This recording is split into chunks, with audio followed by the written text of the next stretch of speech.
Avon Haryana देख रहे सभी दर्शकों को नमस्कार। मैं हूं आपके साथ शिवानी हंस। तो जाखल मंडी नगर पालिका के चुनाव हो रहे हैं और ऐसे में हम लगातार जो चुनावी माहौल है उसके लिए हम फील्ड में जा रहे हैं, लोगों से बातचीत कर रहे हैं, प्रत्याशियों से बातचीत कर रहे हैं। और इसी कड़ी में मेरे साथ मौजूद है वार्ड नंबर 2 से पार्षद पद के उम्मीदवार पवन कुमार रीटा जी। आइए उनसे बात करते हैं और जानते हैं कि क्या कुछ योजनाएं हैं उनकी वार्ड के विकास के लिए। सबसे पहले एवन हरियाणा में आपको बहुत बहुत स्वागत करती हूँ मैं। शशि जी, आपके चैनल का हम बहुत बहुत धन्यवाद करते हैं जी। सबसे पहले मुझे अपने बारे में बताएंगे, आप क्या रहा है आपका पहले और क्या कुछ करते आए हैं अभी तक। मैं वार्ड नंबर 2 से पवन कुमार जी रीटा सूरज के निशान पर चुनाव लड़ने जा रहा हूं। 2 तारीख को हमारे एक एक कीमती वोट सूरज के निशान पर मोहर लगाकर पवन कुमार रीटा जी को कामयाब बनाएं। अच्छा, ये बताइए क्या कुछ आपकी प्राथमिकताएं हैं। मेरी सबसे पहले वार्ड को एक सुंदर वार्ड देखने की इच्छा है कि जैसे हम बाहर कॉलोनियों में जाते हैं तो वहाँ से पता चलता है कि यहाँ पेड़ पौधों के साथ हरी भरी कॉलोनियाँ बनी हुई हैं। हमारी सबसे यही बड़ी इच्छा है कि हम इस कॉलोनी को भी ऐसा बनाएं कि जो बाहर से आता है देखता है भी ये कॉलोनी जाखल में कोई भी सजावटी दरख्त नहीं है, किसी सारी मंडी में एक भी दरख्त नहीं है। एक हम ये कॉलोनी को ऐसा बनाना चाहते हैं जैसे गलियों पार्क होते हैं, पार्कों की तरह है ये कॉलोनी। दूर से आने वाले को पता चले कि ये सबसे सुंदर कॉलोनी मास्टर कॉलोनी है। मास्टर कॉलोनी कम से कम 35-40 वर्षों से है, तो यहाँ एक भी दरख्त ना कोई छायादार है ना कोई फैंसी दरख्त लगा हुआ है। हमारी यही सबसे बड़ी पहल है कि हम इसको एक बढ़िया सुंदर कॉलोनी बनाने की इच्छुक हैं। इससे पहले भी आप पार्षद रह चुके हैं, ठीक है, तो आपको क्या लगता है कि जो पिछले पहली बार जो काम नहीं हो पाए थे वो अब करेंगे। 2012 से 2017 के बीच में हमारी मिसेज ग्राम पंचायत की मेंबर बनी थी, तो हमने उस टाइम भी अपने प्रयास से सारी मास्टर कॉलोनी में बढ़ चढ़ कर हमने काम किया। जैसे 3-3, 4-4 फुट नालियाँ डूंगी सी जब से मास्टर कॉलोनी बनी थी उस टाइम की नालियाँ बनी हुई थी, तो हमने नालियाँ सारी कॉलोनी की एक लेवल में नाली बनाई। तो हमारी मास्टर कॉलोनी में नालियों का ज़्यादा बुरा हाल था, तो बीमारी फैलने का डर था, तो इसी को देखते हुए हमने नाली बढ़िया नाली बनवाई और जो सड़कों की कमी थी वो सड़कें बनवाई, लाइटों की कमी थी हमने लाइटें भी लगवाई। तो अब हमारी ये सोच है कि जैसे ये तो छोटे मोटे काम होते ही रहे, ये तो नगर पालिका भी करती रहती है, तो हम तो ये सोचते हैं कि इस कॉलोनी को ऐसा रूप दिया जाए कि ये देखने योग्य है, ये कॉलोनी बन सके। इस तरह के चुनाव के लिए प्रचार लगातार आप लोगों के बीच में पहुंच रहे हैं, तो कैसा समर्थन मिल रहा है लोगों का। जैसे हम डोर टू डोर घरों में जाते हैं, लोगों का हमारे ऊपर बहुत बढ़िया भरोसा है, हमें लोगों ने अपना विश्वास दिलाया हुआ है। आप कहते हैं पवन कुमार जी आपके एक एक वोट का हमारे ऊपर आप विश्वास करो, हम एक भी वोट बाहर नहीं जाने देंगे। हमने वार्ड वासियों को भरोसा दिलाया है, जैसा आपको हम एक एक वोट का विश्वास दिला रहे हैं, हम आपके विकास को भी हम 5 साल के लिए पूरा विश्वास दिलाने के लिए तैयार हैं। जैसे हमेशा जो जितने भी प्रत्याशी होती है उन पे आरोप लगाए जाते हैं कि चुनाव के वक्त तो बिल्कुल सबके पास आते हैं, एक इंसान से मिलते हैं, लेकिन जैसे चुनाव जीत जाते हैं उसके बाद नजर नहीं आते, तो कहीं आपके साथ ऐसा तो नहीं होगा। नहीं मैडम, देखे कुछ लोग कहते हैं कि चुनाव के वक्त कुछ और होते हैं, बाद में कुछ और बदलते हैं। हम अपनी तरफ से विश्वास दिलाते हैं कि हमारी जो हम बात कहेंगे उस बात में एक पैसे का फर्क नहीं आएगा। हमारा जो पुरानी खानदानी है ये एक पॉलिटिक्स के साथ लगा हुआ है। हम पिछले 35 साल से लगातार इस मंडी के ग्राम पंचायत के मेंबर भी रहे, नगर पालिका के प्रधान भी रहे और नगर पालिका के एमसी भी रहे। तो हमने अगर काम किया है तो वार्डवासी हमें दोबारा ये तभी जाते हैं कि ये एक ऐसे विश्वास पात्र परिवार है जो हमारी मंडी के साथ हर समय खड़ा रहता है।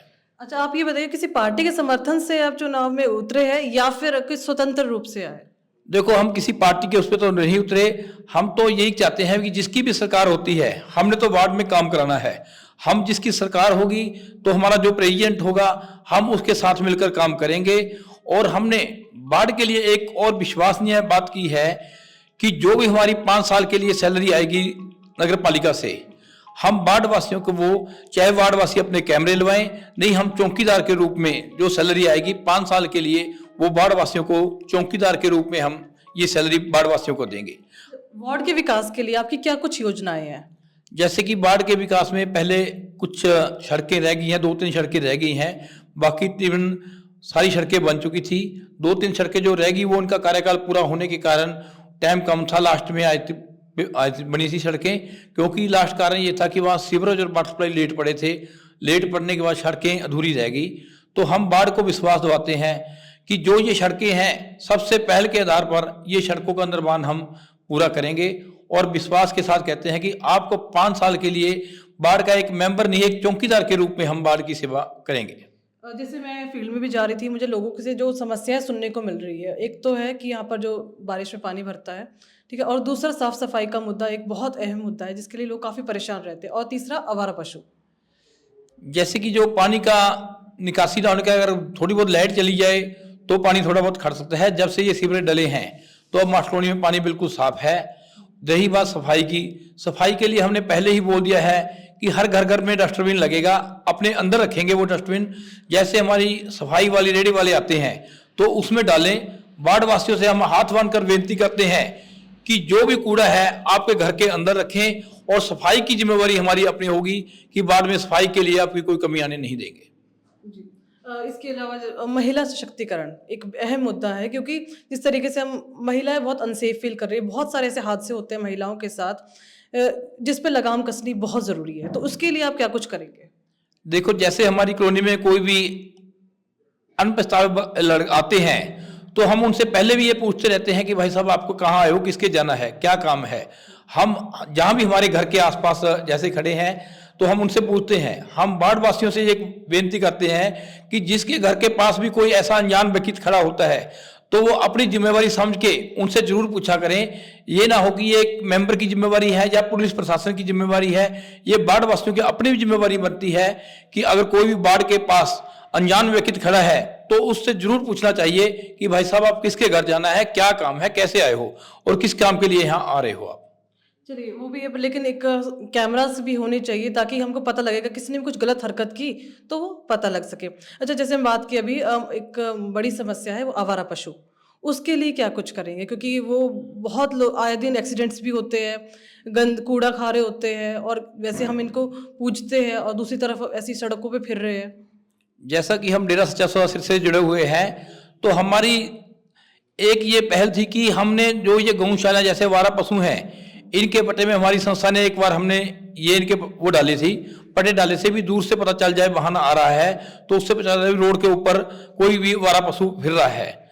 तो जैसे अब नगर पालिका ने काफ़ी दिनों से देख रहे हैं कि आवारा पशु यहाँ बिल्कुल इकट्ठे करके गौशाला में डाल दिए हैं।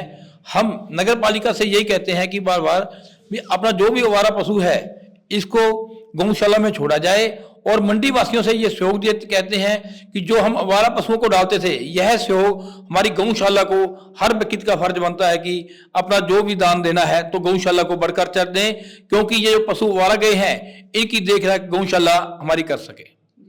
नगर पालिका के जो भी कार्य जो कुछ भी होंगे उसकी पारदर्शिता के लिए क्या कुछ आप करेंगे? क्योंकि लोगों को हमेशा रहते हैं कि नगर पालिका जो कुछ कार्य करती है उसका लोगों को नहीं पता होता, तो इसको सुनिश्चित करने के लिए आप क्या करेंगे? जैसे कि नगर पालिका में भी कोई भी काम होता है, टेंडर होता है, तो हम सभी वार्ड वासियों को बताएंगे भी इतने का टेंडर हुआ है, तो हम जो भी काम होएगा वो बिल्कुल सभी वार्ड के वासियों से पक्षपात रखकर, किसी ने चाहे हमारे को वोट डाला चाहे नहीं डाला, वो हम एक लेवल के ऊपर सारी सड़कें बनवाएंगे, किसी के साथ पक्षपात नहीं करेंगे। जो पीछे किसी ने करवाई है तो उसी का नतीजा आज ये वार्डवासी भोग रहे हैं कि जैसे अपने वार्ड में से ऊंची उठा ली, पिछले बारों में नीमी लगी तो उसका वार्डवासियों ने ये हर्जाना भुगता है। आज वो वार्डवासी इस चीज को देखते हुए हमारे साथ जुड़े हैं। तो हम वार्डवासियों से ये बेनती करते हैं कि आप आने वाली 2 तारीख को सूरज के निशान पर मोहर लगाकर पवन कुमार रीटा जी को कामयाब करें। आपके साथ विश्वास के साथ कहता हूं, किसी के साथ जो भी हमारा काम होगा शायद विरोध नहीं किया जाएगा, सबके साथ एक नज़र से हम काम करेंगे। बहुत बहुत शुक्रिया बातचीत करने के लिए। तो ये थे हमारे साथ पवन कुमार रीटा जी, जिन्होंने तमाम हमारे सवालों के जवाब दिए और हमें उम्मीद है कि आपके जितने भी प्रयास हैं वो भविष्य के लिए वो कामयाब भी होंगे। तब तक के लिए बहुत बहुत धन्यवाद। वीडियो अच्छी लगे तो लाइक, सब्सक्राइब, शेयर करना मत भूलिएगा। धन्यवाद। लेटेस्ट वीडियोस के लिए अभी सब्सक्राइब करें A1 हरियाणा को और प्रेस करें बेल आइकन ताकि सभी अपडेट्स आपको मिले सबसे पहले।